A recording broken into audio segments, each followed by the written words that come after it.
Hi, Julie, and anybody else that sees this. I'm thinking it might be a good shareable thing, but I definitely want to do a certain thing for my friend. And I'm hoping that it won't get too cold in here. Actually, I wear my fuzzy warm coat around in the house actually all the time. So when I get my arms out a little bit, it feels kind of cool, and it's kind of. I think it might be snowy-ish. It's kind of raining, thick-looking rain. I think it'll probably snow a little bit later here. So it's cool. It's probably low 40s maybe out there, or less. Anyway, none of that matters. This is 2 days after my birthday, I think. Yeah. In the day before my birthday, 3 days ago, I worked on describing what was on my mind, the questions that I had going on, and hard stuff. It's going to be advanced or whatever. And then my video came out with a few things that you really can't say that. There's nobody that you can say that to. Might have been able to say it to David possibly because he's used to me, but pretty too strong. And so I did what I call the toned down version of talking about the questions and everything. It was still hard and still advanced and difficult and probably useless unless someone is kind of at least moving toward things that I think are important or whatever. So last night I was in being appreciative and of caring and love and relationship and stuff. I was thinking about how I haven't really done anything that I know has actually been impactful for you, Julie. And I want to talk about my message and a few simple things that are going to be very important. And so I may actually share it with other people when it's time to show what the basis of Joe's message is. The other day my son Sean, who's 34, just turned. It's weird because his birthday's in December. He just turned 34. He said he was joking about having Chris Rock do my message, present my message for me. Do you understand the words? What's coming out of my mouth? But the point being that he knows, the people who know me well enough know that I at least believe I have a message, and I've been calling it that for, I would have said that I have my own gospel basically for probably 8 years now, something like that, 6 or 8. So why? And what can someone gain from it? I just passed my 40th anniversary since my born again experience, and I got dramatically saved in a non-denominational full gospel church, 1979, and we had a philosophy of that everyone's a minister, and so it was. Our services were arranged in the way that people could say things and work to edify, teach, or prophecies, or whatever those kinds of whatever those speaking gifts were, whatever we encourage speaking gifts to be manifested, and we expected to be apostles. And I've mentioned about being an apostle and all that. And I've mentioned that it's not necessarily such a big deal as people might think when they first hear someone say something crazy like that they believe they're an apostle themselves. Ran that error too long of a sentence. It really has to do with being able to sort, improve, repair doctrinal things. So it really has to do with knowing what's good gospel. And so, after 17 years or something like that, I finally got out of there, and there was a bunch of false authority issues going on, and I basically got invited to, if I wasn't interested, I got invited to leave, kind of. So now there's a handful of people sitting in that big building still, year after year. saying the same things to each other probably. So that's sad and unfortunate. My neighbor's tires are pretty low. I'm not going flat. David got 2 flats on one side of coming into the neighborhood one day. I wonder if he hit the curb. I don't know.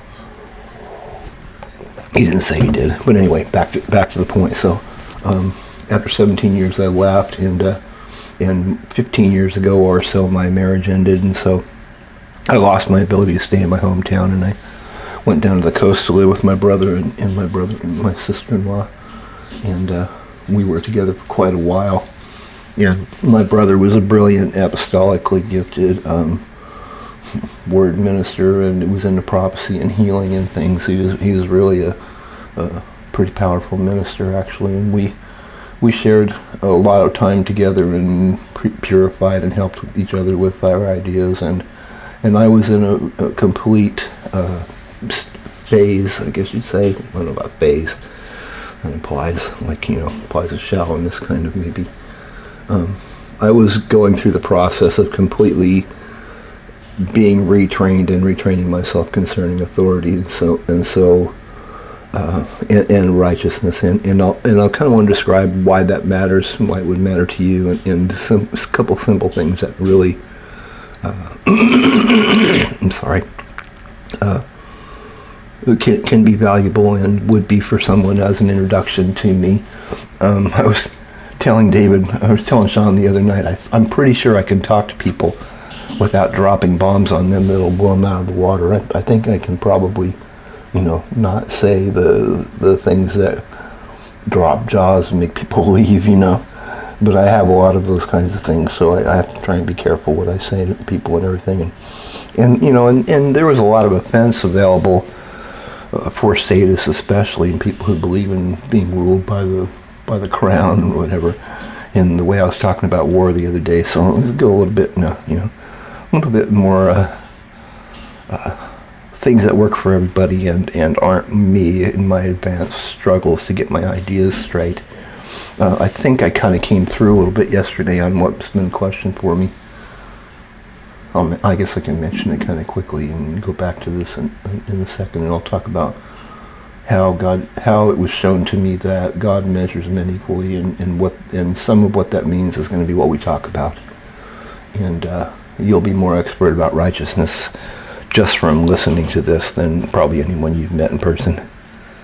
You'll be an expert in righteousness very quickly, because it's not really it just needs some perspective adjustment. You have to look at things right, and the common ways to look at things aren't going to be the right ones. So you'll see uncommon things, and some of it'll be simple, and you'll be like, wow, that's true, and then, well, that's fun, but then it may not be fun for a while, because it might, because the switches of your paradigm shifting kind of switches that are that kind of powerful, they will work through for periods of time that may be extensive, as you really learn what the implication of the simple message is. Oh, I forgot what I was going to say before, why I thought I was off the subject.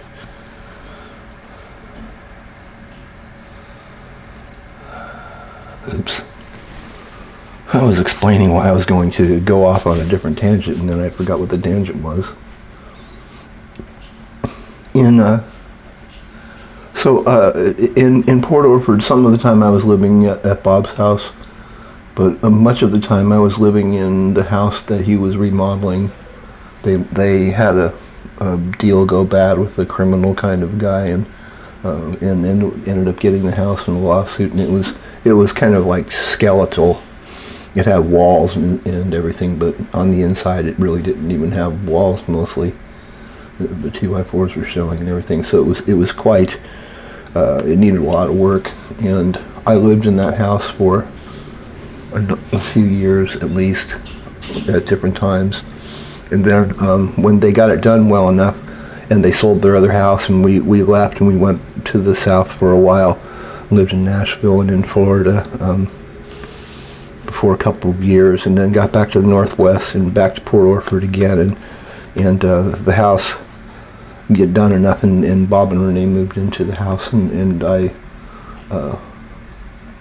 lived in the remodeled garage studio with a bathroom and a kitchenette kind of for quite a while. But during all this time, I was poor and had nothing to do but have a few beers and sit around and think and talk to God and talk to myself, talk to my camera, talk to my brother, and so I was ripe for, and I grew like a garden, tons of reform for things. And one of the main things that happened with me, and I mentioned before that that I would talk about the lesson that taught me that God measures men equally and what it means, and it'll talk about what that has to do with love in a few minutes too. In Psalms 45, I could probably quote it, but let me get my Bible program open for the first time in who knows how long.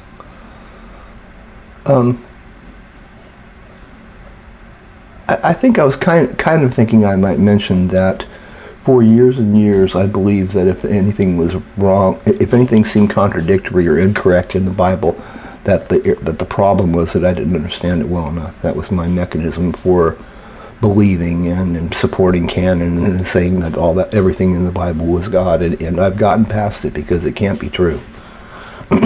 So the idea that the Bible was written by God and is God's word and it binds on us as if God was saying it to us, none of that's real.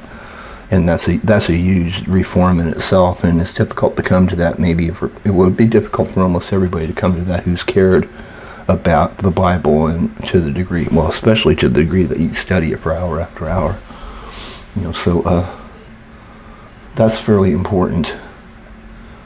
But it's pretty weird actually, because I still have lots of things that I believe I correctly hold to that are talked about in there, but I hold to them because I understand the principle, and they are correct principles, and they're righteousness supporting and not righteousness destroying principles. And so since those are principle things, then it's not because it's in the Bible, but it's because it's real and it's true.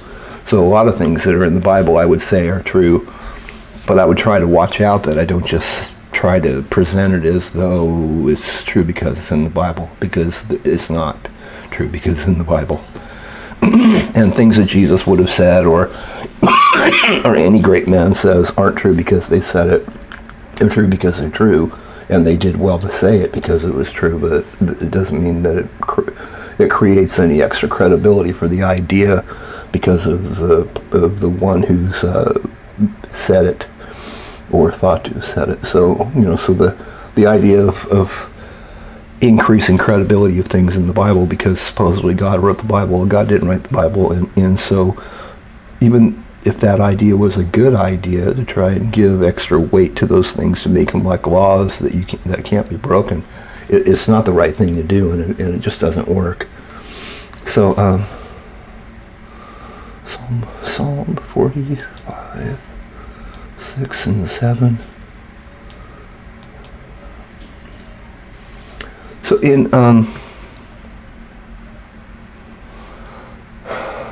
in being a priesthood expert, and probably the most gifted as a priesthood expert maybe on the planet, I would expect that would be true. And experienced and having gone after it and gone after understanding the biblically laid out priesthoods and how they change and what men did and all that kind of thing.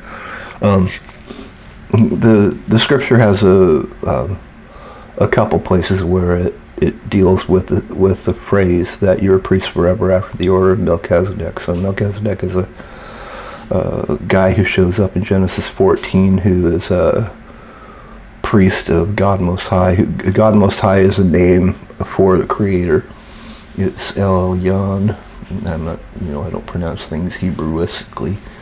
But it's God Almighty, but it has to do, no, it's God Most High. I'm sorry, not Almighty, God Most High. And Most High has to do with being the Creator and therefore the owner of heaven and earth. And I believe in here it mentions it actually.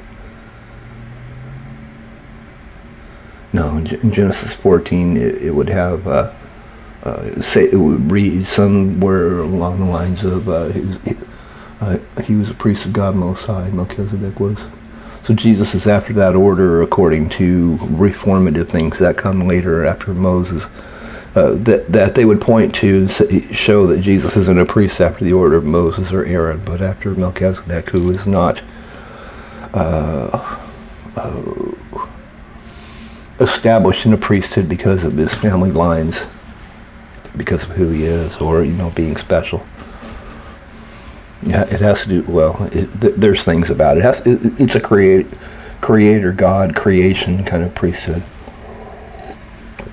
So it already moves out of being an Israel thing to being that Jesus' kind of priesthood is a thing that spreads out to everyone, basically. And so there, in a book I might write about priesthood, somewhere on a couple hundred pages in, I would describe that clearly, probably. So this psalm is one of the strongest sections of scripture relating to the idea of Jesus being this kind of priest.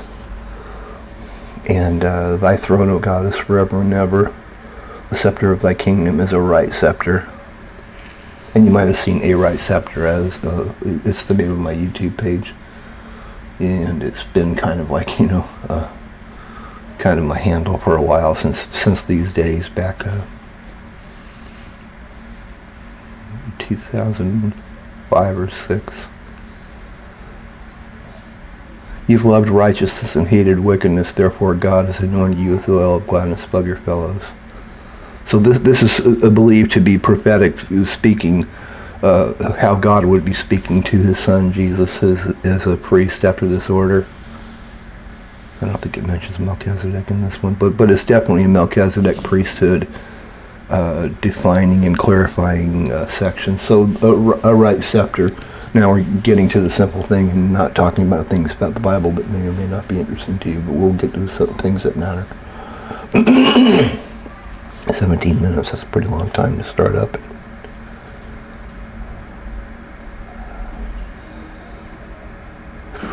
Probably okay. Man, it takes 2 hours to upload these things to YouTube. It's okay. So, my board, my old beat-up handheld board, it's hard to point because I'm using the monitor, and so I'm seeing it in reverse. So if I point like over here and like start doing that, it's because I'm trying to figure out how to move my hand right. This simple diagram here, two people equal to each other, and just looking at, like, the way that I put the bar above it, being just like, in parentheses here's two people, and they're equal. And so the reason that I learned that from this verse is that I looked at a right scepter. Scepter of your kingdom is a right scepter, and the word right in the Young's Bible, what do they call those? Oh, come on, concordance. That one has definitions in it, and the definition of the word right in the phrase the scepter of your kingdom is a right scepter, the phrase right is a level. And so I realized it was this like a ruler scepter or whatever. If you try to picture Jesus on the throne with like a scepter, it's this. And it has to do with setting things right and to equality and back to righteousness. And so I went through year after year of staying after things, and in probably 2005, I talked about it in my book. I don't remember it. I never really heard anything about whether you read any of it or not. Out in the yard in front of my brother's house on Jefferson Street in Port Orford, holding my hands out like this and looking, as sincerely as I could at God, basically, not seeing him, but, face to face with him for as real as I could make it. I said, this is my doctrine, and I don't trust any of it anymore. I have to reform all of it, and so you're going to work with me, and I'm going to, from now on, take everything that I believed and sort it again to see if it fits righteousness, and if it doesn't, I'm going to throw it out.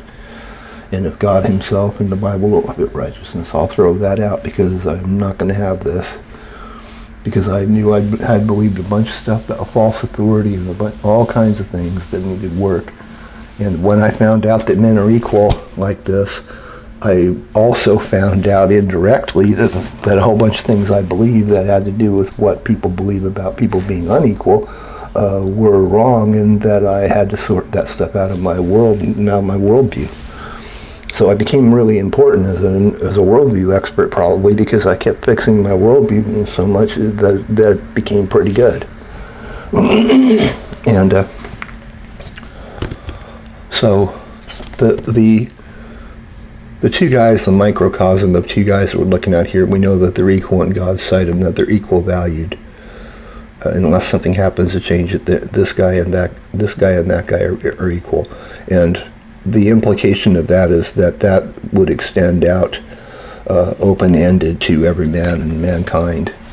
So every man and mankind has been equal unless something happens to ruin that. And so this other line here has, this line is the, man, I'm doing good with my finger but not holding it there. This line implies, or at least shows, that some people can have lost their value and be at a lesser valued place and devalued, or it equals condemned, or the devalued, which would be the same as condemned. What condemned means is a loss of value. Dem is a loss of value, con is with, so when someone is condemned, they're with a loss of value, and their value is lost because they harm someone and become able to be forced. This normal view of everyone, unless something happens specifically and situationally to change it, this normal view of everyone being equal and full is they're in the sovereignty, they're in liberty and sovereignty place where they rule their own lives and are not under any kind of force or reason that they would be under force because they're free. So when someone gets condemned because they've harmed someone, what happens to them, why they're condemned, is they lose their ability to claim they can't be forced. They can be forced in order to protect their victim and to reset their victim to what the victim had as property before the property crime harm that all harm really is. I don't necessarily have to describe that, but when your life and your liberty, your sovereignty, and everything you own is yours and is your property, whenever any of those things are harmed, it's a property crime. And harming someone's life or harming their liberty is therefore a property crime. It's improper to you to use force on it because you don't own it and they do. And it's proper for them to be restored to their original value if someone harms their property. And it also works, well, if someone kills you, you can't really be restored. So, but your freedom can be restored, and your ability to rule, and having people leave you alone because it's not righteous for them to bring force to you because you haven't done any actions that require force. Then that means that you won't be forced and you'll be free.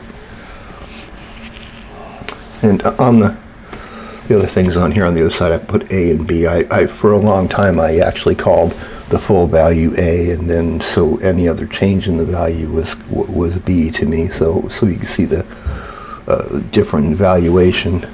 But whether God values them as lowered is a little bit more advanced, and we can find some pretty straightforward kind of simple things that prove this equal value that God gives, which would be very unpopular because Christianity and Judaism, especially the ones I'm more familiar with, and really any religions, oftentimes they are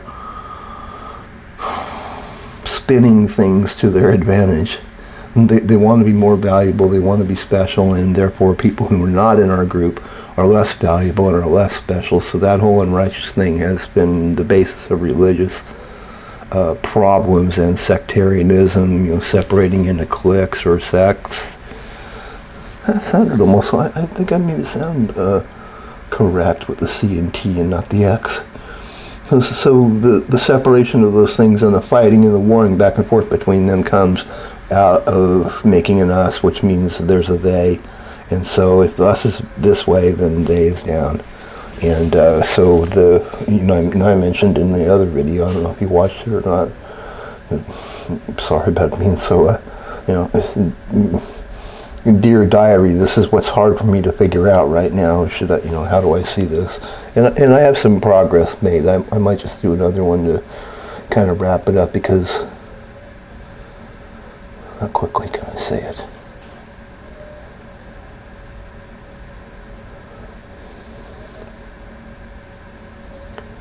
For someone to be condemned because of any actions, any belief or interest or connection to, or any actions that supposedly have to do with the collective isn't real, so the collective never acts. Individuals always act. So would an individual be condemned simply for thinking of themselves as being a working member of evil empire that murders people? It's been my question. And so that collectives aren't real means that you can't have a condemnation that's legitimate for considering yourself part of the collective. The collective isn't real, so there's no impact that can come to you, no judgment that can come to you, or condemnation that can come to you legitimately because of interaction with it. It's like, what is it like? You can't be affected by its actions because you didn't take the actions. But there are actions you can take that can affect you, and those actions aren't really because you believe you're part of a military empire that slaughters people and murders people every day. You're not condemned because of that. You have to be condemned for actions that you would take for you to be condemned. So your actions of speaking accusations of the value of men is what the threat is. Believing you're an American doesn't condemn you automatically. But believing that those guys over there deserve to die because they're not Americans, and saying something and accusing them of having no right to life in the sense that a phrase like that would be. So the danger is that in the us versus them inequality, that you'll measure the value of someone unjustly, and therefore in not loving them as yourself or as your equal, you'll move to speak, and your speaking will condemn you. So the threat isn't believing you're an American. The threat is saying something that you might believe because you believe you're an American, and because we're supposedly at war or whatever, and then you speak, and then you have accused someone of being less than you, and have thwarted the equality that's righteous, and claimed an unrighteous thing to the detriment of people who are getting ready to get slaughtered by the evil empire and the orange clown man. So the other thing on here is unalienable. I wrote it across the top there, and I believed it was true about the right of man being unalienable for a long time before I could explain. I used to wonder how Jefferson came to the conclusion, how he knew that. And for a long time I would say it's just because he realized you have to look back to creation to see what was there before men made devices and artifices and collectives and state and crowns and all the different things that men did after creation. From the beginning it was not so. Is a phrase that Jesus used concerning divorce and that kind of the questions about Moses and divorce. And the implication of the phrase, not the implication, maybe even straightforward, what the phrase from the beginning was not so is saying is that that's not real, because from the beginning it was not that way. Men did that. It's artificial, it's extra, it's added in.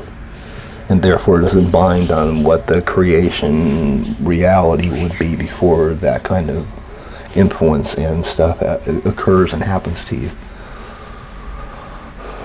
Men were not originated with states and crowns and nations and religions and inequality.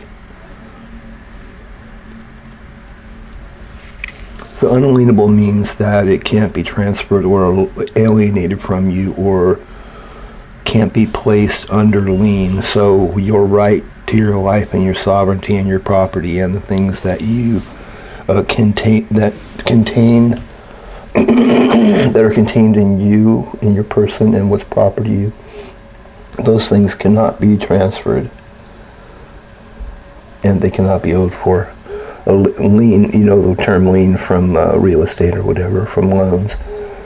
You cannot put your life, your liberty, your sovereignty, your property under lien for rights. I'm sorry. You can't take your sovereignty and trade with it and put it at lien and owe for it. You have it before any things that could happen that you might owe for it would occur. So you have your fullness of your sovereignty until something happens to it, and that what cannot happen to that is you transferring it, like a bond service kind of thing, where you give your allegiance, and a lien and allegiance are the same. Allegiance has to do with transferring the ownership of yourself to that one that you would be allegiant to. You can't do it. Jefferson was right.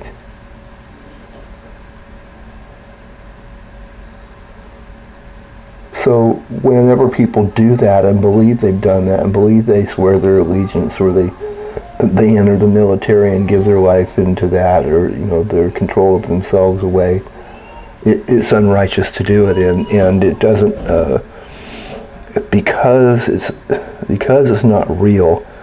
Then God would not see it as being something legitimate. It would be interesting to talk about what that has to do with the phrase, God doesn't respect persons. God doesn't think in personas and in things that people put on as their roles. He doesn't think in those terms. So when people lien their life and their liberty and give themselves over to slave masters, God doesn't recognize that as being legitimate. He doesn't recognize the slave role or the slave master role as being something legitimate. What he recognizes is whether men are harmless and whether they maintain their righteousness, whether they kept their head up here or whether they did something that moved them down there. A lot of the moving down into condemnation is made up, and there's a lot of things about that I'm after all the time. Oh man, my stomach started making noises, sorry. I'm almost done with the first half of the video, probably. This is going to be half. My camera, at somewhere around 33 minutes and something, it starts a new episode. So almost the end of one section. It doesn't matter to anything real. You wouldn't even notice it if it switches. Don't have enough time to make any wrap up for this one, so let's keep going.